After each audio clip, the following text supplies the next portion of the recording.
Hello everyone, welcome to another episode of Talk Gaming. This is a Talk Gaming Extra. For those of you not familiar with this series, basically what we try to do is to have a fun conversation that's just laid back, a little more relaxing, a little more low intensity and low pressure than a full-on podcast and then a full-on scripted video. And these basically act as filling or filler content, if you want to put it that way, while I work on longer form critiques and bigger projects. So right now I'm working on a long form critique of Red Dead Redemption that has taken roughly a month to put together, and it should be out soon. But while I've been working on that, I haven't had time to work on many other videos, and that's where these discussions can come in, so that there's still stuff going up on the channel. We can still be hanging out and interacting as a community while I work on those bigger projects. So that's the basic idea behind them, and all we try to do is basically talk about something in a lot of detail, and then you leave your thoughts in however much detail as you want down in the comment section below, or tweet them to me at LukeStevensTV, and I read through every single one. I guarantee you, and it's my promise to you, I read through every single comment that comes down underneath this video. I may not respond, but I will read your comment, and I will process what you've said. So your voice will be heard. So that's my commitment to you. We're just trying to create a dialogue and a discussion effectively. So with all of that said, we're going to talk about Cyberpunk 2077 today.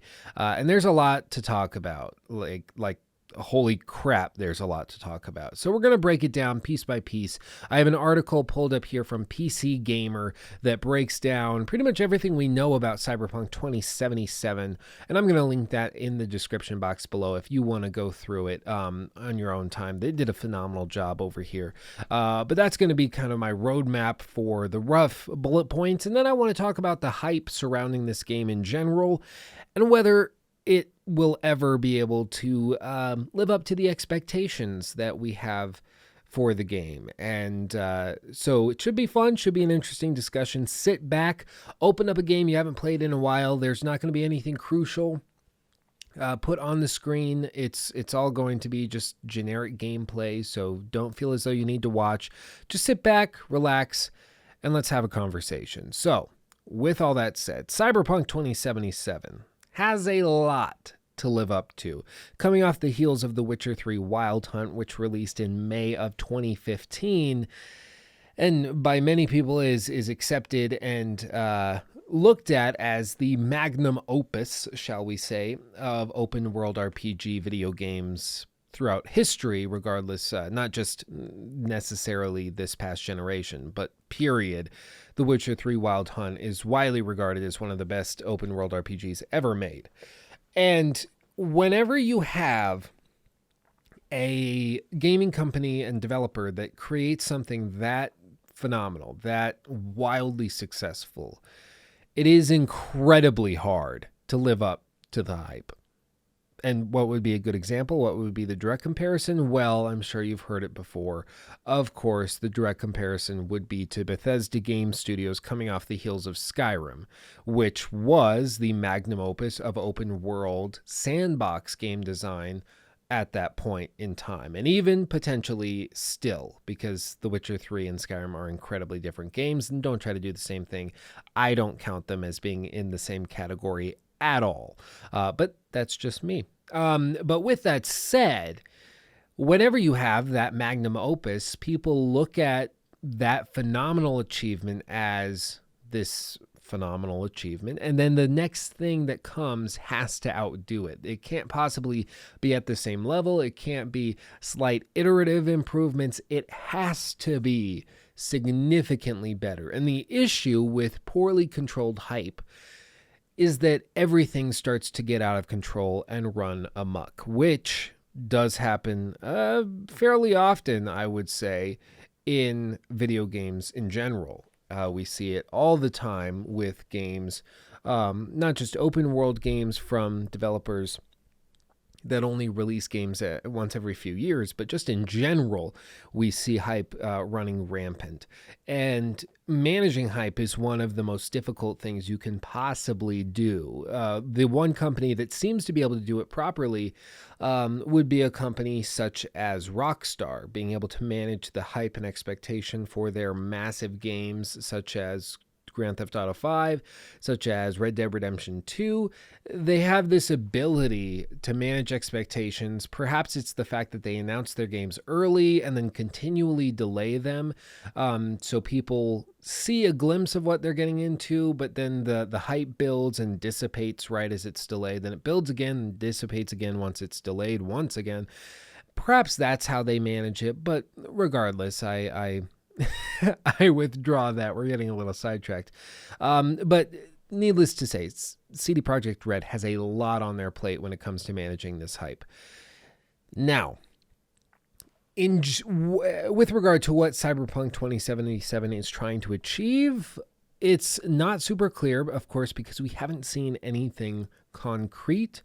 It's very possible they've pulled the vision back, but it's much more likely that they've expanded the vision and that Cyberpunk is going to be far, far bigger, that's a direct quote, than what The Witcher 3 Wild Hunt was able to do, which was still a phenomenally large game. I mean, you're talking, if you want to do all the DLC in addition to the main story, you're going to have about 80 to 90 hours of gameplay on your plate, and that's before you start delving into all the side content. Massive game.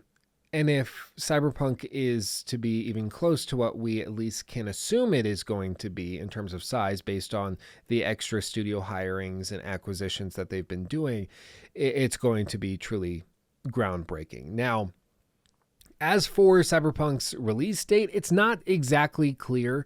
CD Projekt Red keeps sticking with the line, quote, when it's done, end quote. With regards to the release window, they are not committing to anything specifically. They're basically just taking their time, and thankfully, they have the funds to do that.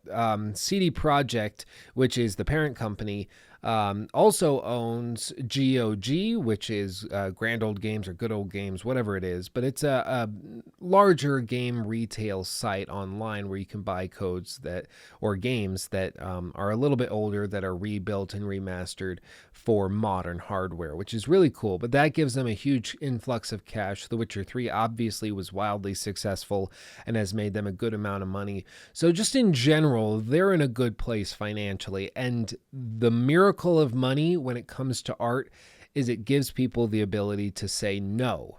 And in this case, that is exactly what it does. You know, the ability to say no is incredibly potent in any art form, and video games, it's incredibly important as well, because what it does is it makes it so when the head executive says, we need to release this game because we have to, get more cash flow, we have to bump the cash flow so we can keep paying everybody's salaries, having enough money makes it so you can say, no, we are not ready to release it. We're going to take our time.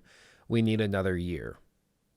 And if you have the money to do that, you can. It's kind of like the concept of FU money, where you have enough money to just do whatever the heck you want. And that's a point which is both very freeing and dangerous at the same time. If you look at other companies, once again, circling back to a company like Bethesda, they've got so much money now as a result of all these games that they've released that they have kind of gone the other way with things like the Creation Club, which seem to be a little greedy and a little bit out of touch. And people, of course, are hoping that does not happen with Cyberpunk, because there have been little inklings here and there that potentially the game could be leaking more into the online realm, potentially getting into all sorts of online co-op play. It's just not super clear.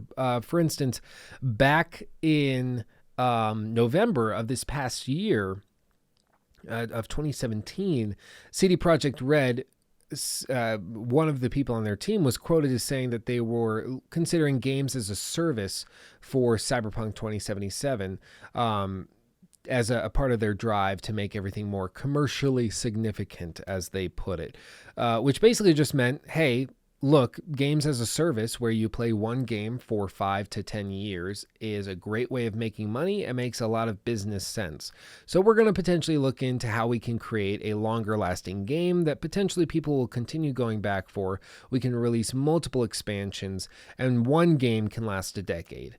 Now that sounds relatively benign and not very troublesome, but where it becomes problematic is when it's taken and manipulated by companies, as we have seen multiple times with games such as Battlefront 2, where this game simply was trying to do something pretty normal, not out of the ordinary. It's trying to give you a fun single player with a deep, engaging multiplayer to play through with tons of microtransactions and expansions that you could buy. The issue being that they went way overboard and basically made it pay to win to the point where you could manipulate the gameplay loop so significantly that if you had enough cash, you would be basically unbeatable in the game. And that's when it becomes an issue. The core idea behind games as a service is not inherently bad.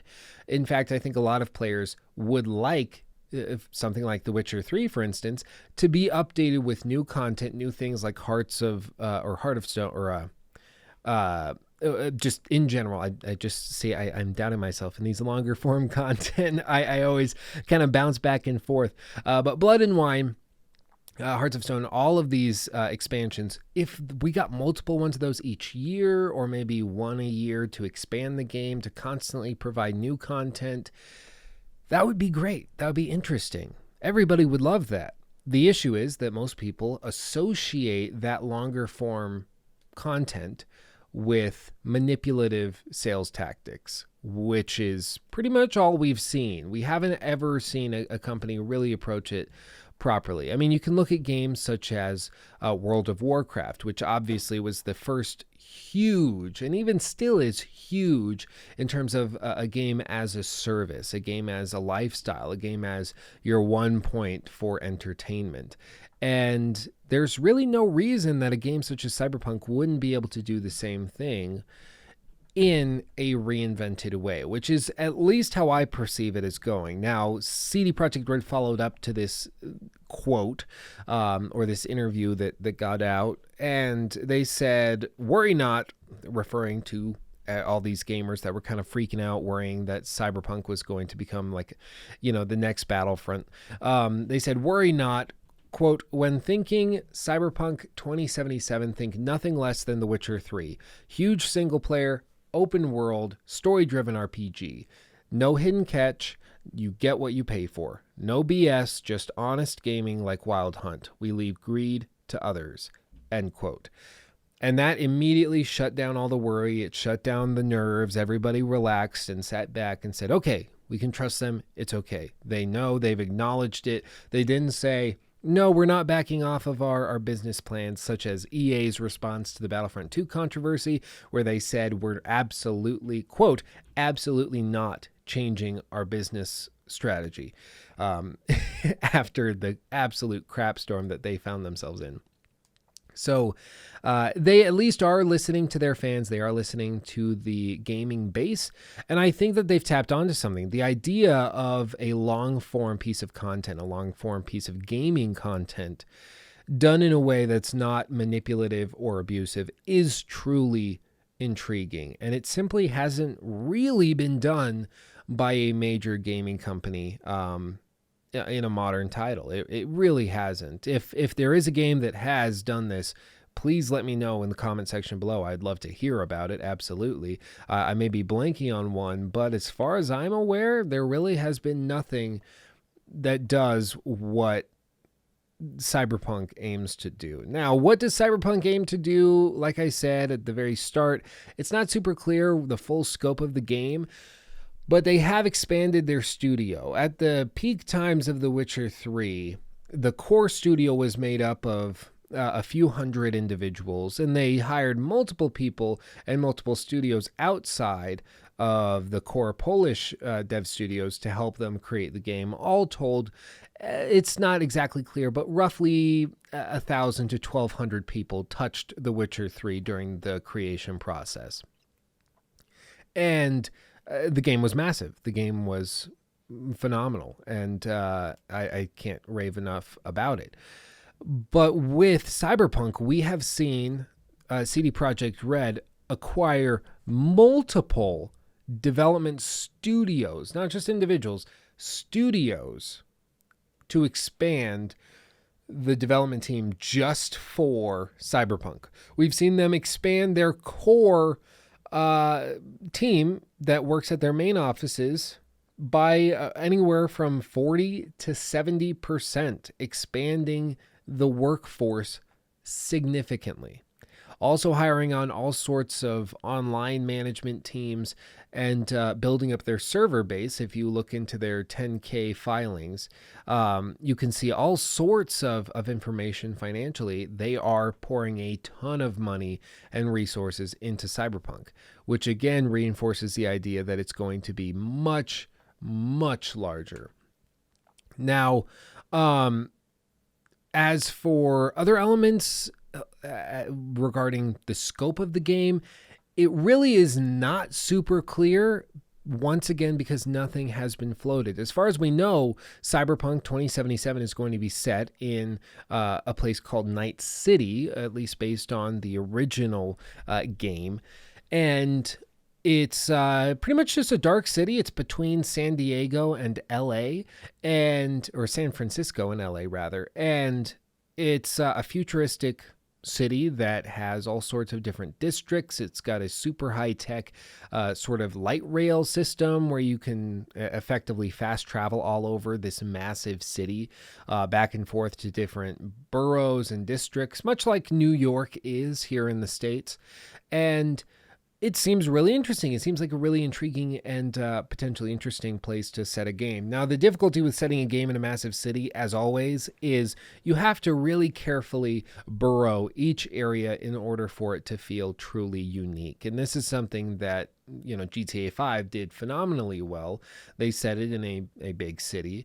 Might I say, very small city compared to the scope that most people are estimating for Cyberpunk, but regardless, still a big city, but they made each area of the map feel truly unique. And when you went there, it was a different color palette, it was a different tone, the people talked differently, walked differently, drove different cars. It was very, very well done. And with Night City, you'd have to do it the exact same way. Now, there are a lot of gameplay elements that are going to be tying into Cyberpunk that it's not exactly clear how they'll function. There were certain elements where in like the core game, it was estimated that you'd be able to basically live dreams. And this is something they referred to as brain dances, which is basically, according to this collage of information on PC Gamer, it's a quote form of futuristic drug-like VR.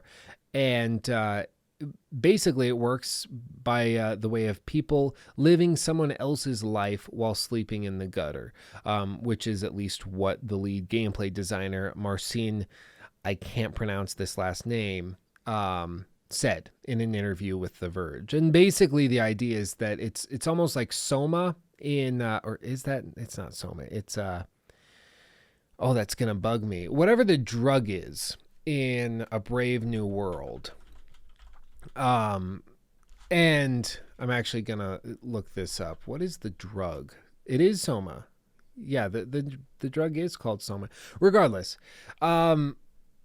it's basically just this ability to, and this way for people who are not living extraordinary lives to feel as though they're living extraordinary lives. Now, the interesting thing is trying to figure out how that's going to tie into a gameplay structure and how it's going to tie into the gameplay loop as we saw it, in The Witcher 3, for instance. I'm not sure, because if you can just like basically live vicariously or almost plug yourself into the consciousnesses of these various people, then you get into this weird sort of Persona 5 element, or almost similar to that sequence in Fallout 4 where you're going through the memory of what's his name, the guy that took your son. So it's an interesting way of doing it. I'm not sure how it would tie into the gameplay, but of course that's something that we'll have to come back and see.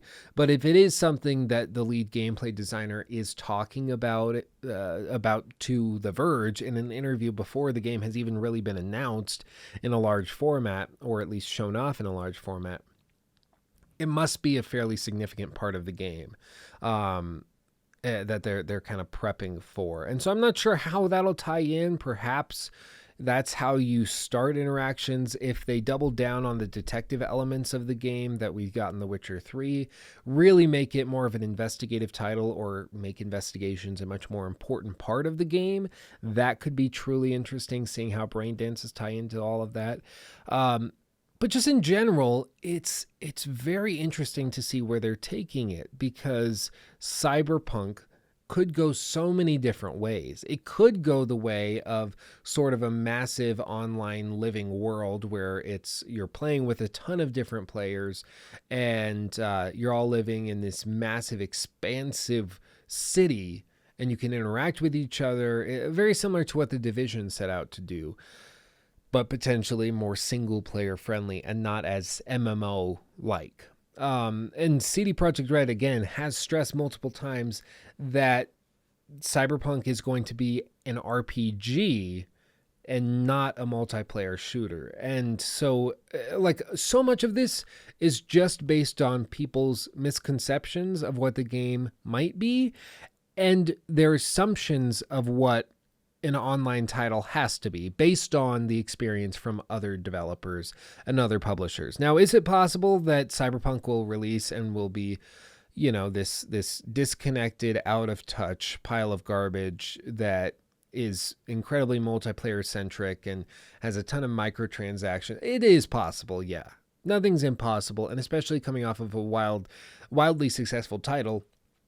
Mathematically, and if history is to tell us anything, it's actually potentially more likely that something like that is going to happen. But nobody wants to be the cynic in the group. I'd like to think that Cyberpunk is going to come and kind of reinvent the way we look at online games and games as a service. And if any company is capable of doing it, it's most assuredly CD Projekt Red. So Cyberpunk is going to be an interesting one, guys. It really, really is. And there's a lot riding on it. And it's tough. I do not envy the position CD Projekt Red is in, because when you come off of a wildly genre-defining title that is met with critical acclaim, has been called the greatest game ever made, you have a lot to live up to. And a lot of companies simply can't live up to it. It's very similar to the situation Naughty Dog is in with The Last of Us Part 2. There really is no good way of approaching that release, because you're just gonna be screwed. There's just not a whole lot that you can do, because people expect so much. And when people expect so much, you have to be so precise in how you announce and how you handle your title, because if you screw it up, you will be in for a bad time. You're going to have a bad time.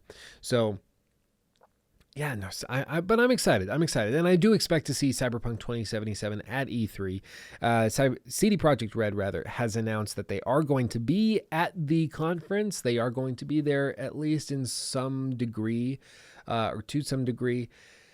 And they will be showing something, but it's not clear what that's going to look like, which is certainly going to be interesting. And I honestly cannot wait. And I think that that's a reasonable expectation, by the way, because as I said, they have been floating, they've been more active, they've been talking more and more about the game, they've been hiring a lot more people, which is common for a video game company getting ready for the final push towards demos for big conferences, towards getting all sorts of massive trailers ready to show off. And also, of course, the crunch before release. And if this game is to be anywhere near the size we expect it to be, it's going to be one hell of a buggy mess before they go through the polish stage, which is going to be truly interesting. And once again, I do not envy them whatsoever. They have a lot of work to do. But that's kind of a big rundown on CD Projekt's upcoming Cyberpunk 2077. Massive game, lots to talk about. I don't want to get into a lot of the rumors and more speculation type things. I like talking about the game. I like talking about the broader strokes of it, but I think when you get into the speculation, when you get into talking about what the gameplay might look like and what the graphics are going to look like, you're only going to set yourself up for disappointment. I learned that the hard way with previous titles, and I'm just not going to do it. And I don't want you guys to get disappointed either, so I'm not going to encourage it by putting out that content. Instead, we can talk about it. We can have a conversation just like this and enjoy it while we do it. But with all that said, that's pretty much all I've got for that discussion. Like I said, I have been working on the Red Dead Redemption critique, which should be out soon. And we are going to continue doing the live streams. Don't worry about that. We simply ran into some major technical issues the last time we tried to do an episode, which I'm currently fixing, but it involved sending my audio receiver back to the manufacturer for a replacement, which naturally is taking a little while. So that is on its way back, hopefully soon, and we can get back into the regular swing of things. But with all of that said, guys, thank you for listening. Thank you for watching. I honestly do want to hear your thoughts down below. I'll try to respond to some more, but I do promise you I do read through them, and I do love hearing what you guys have to say. Usually, you guys have much more thought out and educated opinions than I do, which is why I like reading through those so that I can learn from everything you guys have to offer. But with all that said, thank you for watching. I love each and every single one of you, and I'll see you in the next video. Peace out.